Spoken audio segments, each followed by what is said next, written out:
It's been just over a week since we last caught up, of course, in New York, and the day after that, the second press conference in Los Angeles. I mean, slight contrast. What was your thoughts on the second presser? Yeah, I think, sometimes when you do the first press conference, you could see Edgar sort of lean in and tell Canelo a few bits, and I think that if you're Edgar Berlanga, you want to stick it on Canelo Alvarez. The last thing that you should want, and the last things that the fans should want, is just like a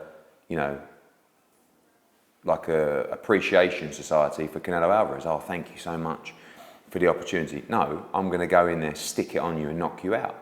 And I think Edgar did that brilliantly in Los Angeles. Canelo's not really the kind of guy that I think is going to get unsettled, but you want to let him know that you're for real, and don't think that you're going to come and steamroll me.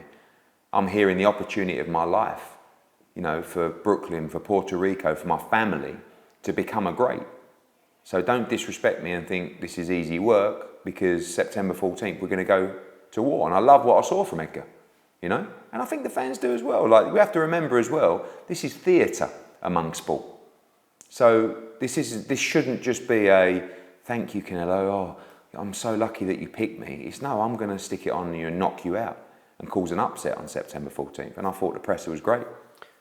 Since Canelo has been, I think he's probably spoken English for a lot longer than he's let on, but he's become a bit of a menace, hasn't he? Yeah, I think the English is great. I don't want to accredit us to it too much, or me, but obviously when we started working together, I was shocked at how good his English was. And I said to him, you need to speak more English. I mean, one, it's great for the media, the global media to understand, but two, the fans love it.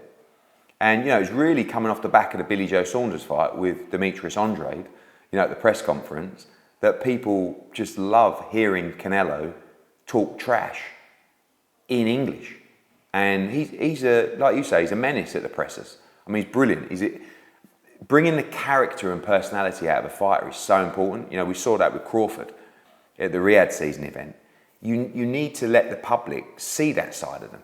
And the public have seen a side through the English-speaking trash talk of Canelo Alvarez that has just really grown his profile, and also the love of the fans. So basically it's all down to Eddie Hearn. Yes, I didn't want to say it, but seeing as you mentioned it, yes. On the topic of Canelo Alvarez, some interesting back and forth that I don't think anyone really expected to see between Turki Alalshikh and Canelo Alvarez. What is your reaction and response to that? Yeah, it's difficult because obviously I'm very fond of both. I think, firstly, His Excellency has one thing on his mind: make the biggest fights that can be made in boxing. And I think he probably shares a lot of the frustration of boxing fans over the last few years. And I think what he's bringing to the sport is extremely refreshing, because he has no interest in poor fights. He has no interest in tick-over fights, warm-up fights. He just wants to make the biggest fights that can be made. So in His Excellency's mind, the fights that he wants to see are Canelo Alvarez against Terence Crawford and Canelo Alvarez against David Benavidez. I think every boxing fan in the world would share that passion and that idea that His Excellency has to make those fights. He reached out to me, His Excellency, the night of the first press conference in New York, and he said to me, I want to make Canelo Crawford. Go and speak to Saul, let's make this fight. And I said, okay. And I reached out to Saul and I said, look, His Excellency wants to make this fight. I think you should go to see him in Los Angeles. He's there. And Saul just said, look, I'm focused on this fight.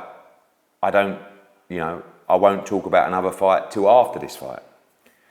And I think, His Excellency probably can't understand I think it's a frustration of, no, let's make the fight, come on. You have to understand the way that he operates, and the way that they do business is incredible. This is what we want to do. This is massive, let's get it done. And for one reason or the other, Canelo didn't want to have those conversations. And then it's the frustration of, why not? We're here, we can make the deal now. And one thing that he's bringing to boxing is, like that. Do you know what I mean? Not 3 months of negotiation. You come to the hotel now and we'll get a deal done tonight. And it's the most amazing way to operate, and it's so refreshing for boxing.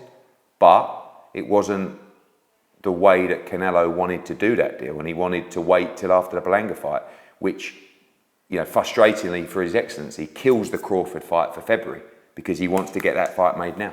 Do you see that relationship being recoverable? Yeah, I think that, you know, I know that His Excellency respects Canelo Alvarez. I mean, everyone respects him as a fighter, and you know, he's a good man. And the way that Turkey is operating and the way that he is doing business is incredible for boxing. So those two, in my opinion, at some point will work together, but only in the fights that His Excellency deems to be the mega fights. And you've got two very powerful people there. You know, you've got one guy in Canelo Alvarez that likes to make his own decisions, do his own thing in his own time. And you've got another player in His Excellency that just wants to make the biggest fights now. Not in 3 months, no marination. Now, you know, and obviously he'll be as frustrated as some fight fans that certain fights don't get made. And his mission is to make sure they do. I think it was just after our interview in New York that you and Terence Crawford, you'd seemingly had got on pretty well in LA. Did things take a bit of a turn? Was that really real? No, I mean, you spoke to him off the record. Yeah, I think that he probably didn't like the fact that I thought Madrimov edged the fight. Some did, you know. I mean, you know, the response that I've seen, I don't know, 70-30, Crawford Madrimov. So I'm within my rights, as those other 30% were, to think that Madrimov won the fight. And if you didn't think that Madrimov won the fight, you know it was a close fight. And then he posted a picture of me looking a little bit upset in the ring, saying, "Are you okay, Eddie Hearn?" And I just went back and reminded him that, you know, it was a very close fight, and I thought I did a great job to promote him. And he said, you know, you don't take the glory of Riyadh season. You know, you couldn't do an event like that. And listen, the event was amazing. And I just said, check my track record: Joshua Klitschko, Joshua Parker, Joshua Ruiz, Canelo Billy Joe Saunders, Canelo Golovkin, Canelo Bivol, Taylor Serrano. I mean, the list goes on over a decade. And no, it was all right. It was a good bit of back and forth. You know, I think me and Terence are a good double act. You know, whether he wants me to be part of the act or not, I think it's been good for both of us. You know, I think people have seen that side of Terence Crawford. I think the promotion was incredible from us, from Seller, from Riyadh season. It was a team effort to create an incredible event.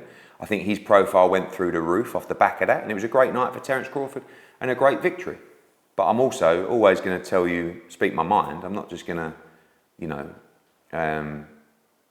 sugarcoat what I think happened. I thought Madrimov edged the fight in a very close fight. But congratulations to him, and hopefully we can work together in the future. Revenge in darts as well on your mind? No, the darts is the darts. You know, I mean, when we saw the other video about the fact that he has his own darts league, he spent thousands on his own darts. You can't make excuses now. No, but it's just, you know, it just softened the blow. Okay. Talk about Paris, the Olympics. How was your experience? Incredible. Had a couple of days in Paris. You know, we work in a business that is heavily dictated by money over legacy. Money over dreams, money over glory. Those things still exist, but it's so refreshing to see fighters and athletes compete for the glory of the championship, and in this case, the medal, right? The Olympics is something that should be just the absolute coup de grace of big-time sport. Amateur, professional, you know, you talk about the greats like Oscar de la Hoya saying, this, by far, the biggest moment of my sporting life was winning Olympic gold, right? So when I look at these other events, you know, around the Olympics, and there's some amazing events around the Olympics. Athletics for me, you know, the 100, the 200, the relays, that energy, that atmosphere, incredible. But so too boxing. Like if you're in that arena, the energy in that arena for the boxing is incredible. And I loved it. And it just made me realise how important the Olympics is to boxing. As a sport, perception, glory, credibility, grassroots, everything. We need to make sure that boxing remains in the Olympics. And I think it should. I mean, it's one of the greatest sports in the world. The history of boxing through the Olympics, through professional boxing, amateur boxing, incredible. It should be in the Olympics. The problem with boxing, and it's exactly the same to the IOC and to everybody involved that it is for me and His Excellency and Canelo Alvarez, it's a pain in the arse. And sooner or later, people like the IOC will go, do you know what? We've had all this, controversy, criticism, whether it's about Imar Khalif, whether it's about the qualification system, whether it's about IBA, whether it's about, all these other things. We can't be bothered anymore. And I would understand that. But I also asked the IOC to just have the backbone and be up for the fight to say, no, we're not, we can't be bothered with boxing anymore, but no, we're not losing boxing. That's the mindset that I want them to have. And if we can help in any way, I'd be up for that fight as well, because for amateur boxing, that is the ultimate, right? And for fighters that come out of there, that go into the professional ranks, incredible development, incredible profile. The funding system of GB boxing is amazing. Go to Sheffield, look at the opportunities for young fighters. Kids coming through, walking through the doors of amateur boxing clubs, winning ABA championships, boxing for England, getting on the GB squad. That's, there has to be a route for everybody.